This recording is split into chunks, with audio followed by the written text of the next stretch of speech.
What's going on, everybody? Josh Callaway here with AllSooners, alongside by John Hoover, Ryan Chapman. We're back. It's game week in Norman, Oklahoma. The longest off season of all time is over. We finally get to see Brent Venables coach a football game. Oklahoma UTEP on Saturday here at the stadium behind us.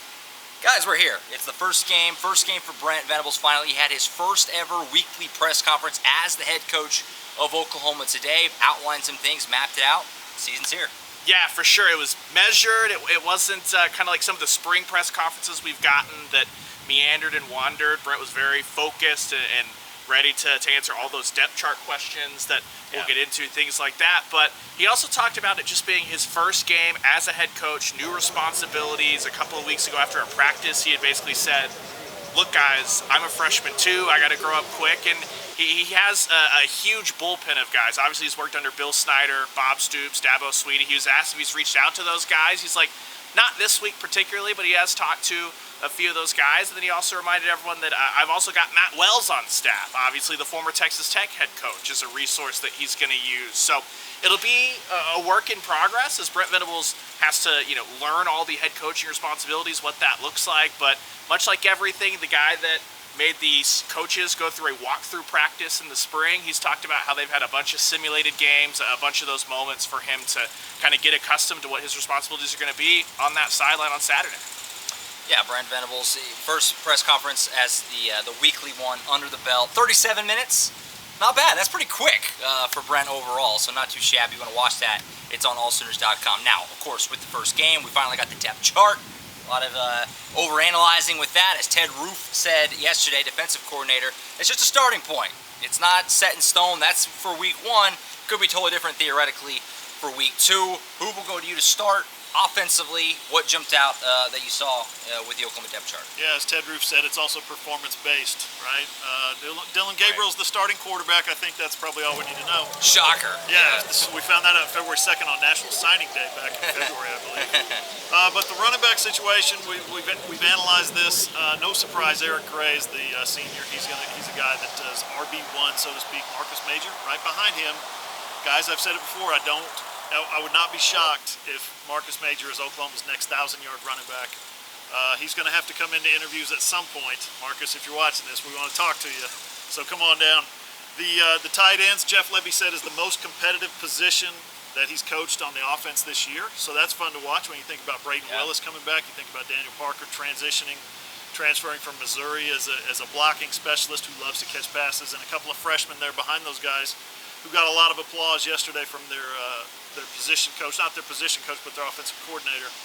Offensive line looks pretty set, and it's who we thought it was, right? It's the same. It's the three returning guys plus Wanya Morris at right tackle, and McCade Matoyer, the transfer from Cal, who we got to talk to yesterday. Fascinating kid. We've talked to him in the spring. He's great. And then once, I think, in training camp right before just yesterday. Just tells stories, just goes into stories about his mom making him run when he was a little kid, and barfing before games against Stanford and Washington. He's got a great story to tell, so check out AllSooners for that. But the wide receivers, again, no surprise. These are all set, and these are all who we thought they were. Mims, Jalil Farouk, and Theo Weiss. The three guys, right? The fourth receiver is going to be Drake Stoops. So no surprises on the offense. Maybe a guy here or there that moved a position, or a guy that's going to play two positions. That's basically it. I don't see any huge surprises on the offense. Yeah, that was honestly one of the biggest takeaways when looking at the depth chart. The oars, if you will, they're few and far between on the offensive side. Defense, totally different, Ryan. It seems like it's very interchangeable. A lot of depth, a lot of guys who can play different spots or still feel confident switching this guy for this guy. A lot of moving pieces on the defense. I mean, it seems like, generally speaking, that they feel that they have, 20-plus guys that they feel good about on that side. Yeah, they've got that, but Brent Venables also kind of maybe tamped down expectations a little bit, talk about how defensive ends are a work in progress, some of the stuff in the trenches, and you've got Ethan Downs and Reggie Grimes. Those guys are going to start there on the edge. Behind them, Marcus Stripling, Jonah Ulu, and their oars with R. Mason Thomas, the newcomer from this summer, the freshman that was kind of that late pickup there for them. Then on the interior, it's very interesting. Jordan Kelly and Jalen Redmond, those are an oar at one of the interior spots. Then Jeffrey Johnson, Isaiah Coe. You kind of thought it was going to be Redmond and Johnson with Kelly and co rotating in behind, but they're going to start the season as the Oars. So it'll be interesting. Brent Venables had something to say about when he was talking about the corners with Hoover, but that if you were injured, if you missed some time, that may have had something to do with some of the positions. We know that Jalen Redmond missed a little bit of time with that slight concussion, so it'll be interesting to see that. And then you look at the linebackers, we heard so much about Aguebu and Danny Stutzman battling out. I guess they were so good that they're just the two inside linebackers bumping Deshaun White out to Cheetah. So plenty of Cheetah content to come, we promise. Brent Venables is tired of your Cheetah questions, but the thing that, raised eyebrows, we knew Billy Bowman at safety, we knew Woody Washington at corner, but you've got Justin Broyles as an Oar with Key Lawrence at one of the corner spots, then Jaden Davis coming in, one of the safety spots, then Jaden Davis coming in across Woody Washington at the other corner. So surprises abound there on the defensive depth chart. From the outside looking in, though, Brent Venables maybe was not as surprised as we were. Yeah, I mean, Jaden Davis caught a lot of people's eye, got one of those starting spots. John Hoover, our own, asked him, hey, some people were surprised by that. Brent said, why are they surprised? Who did they expect to see?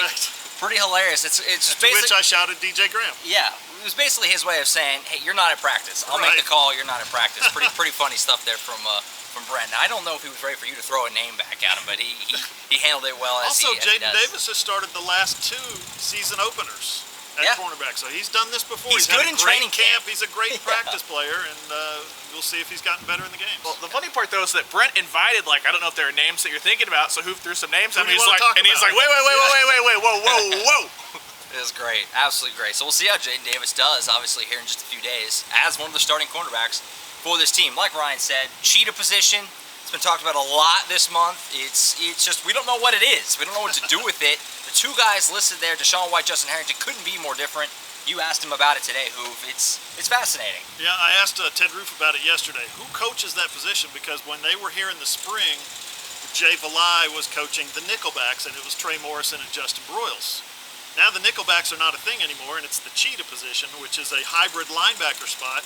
Brent Venables named 11 different linebackers that he's coached in the past, from 5'9", 170 to 6'4", 245, and he said they all play the same position, they all do the same thing. Roy Williams is in there. Listen, that position has evolved. Right now, Oklahoma, we know the depth chart, okay? You guys know this, but you've got a 6', 222-pound middle linebacker, okay, going up against a 6'3", 215-pound cornerback. This is not normal. Yeah. I wrote it in my headline yesterday. It's a little bit odd. It just is an odd fit. It's an odd pairing. It's an odd competition. It's an odd position.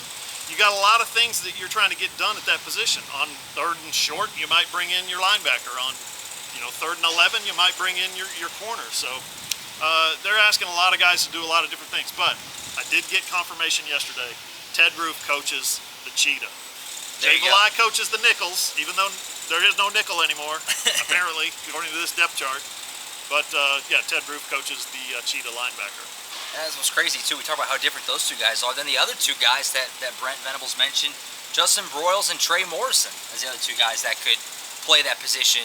Those guys aren't like Deshaun White and Justin Harrington really either in body type or anything. So that's the nickel. Yeah, it's gonna be fascinating to see how that position is used and what situations call for which guy. It's gonna be fun. One of the storylines to watch going into Saturday. Guys, it feels good. We finally have a game to watch on Saturday, a game to cover. We're gonna be here back at the stadium for the opener, Oklahoma and UTEP, 2:30 on Saturday. AllSooners.com. How close are we? They're painting the numbers on the stadium, on the field right now. They're painting the end zones. It's unbelievable.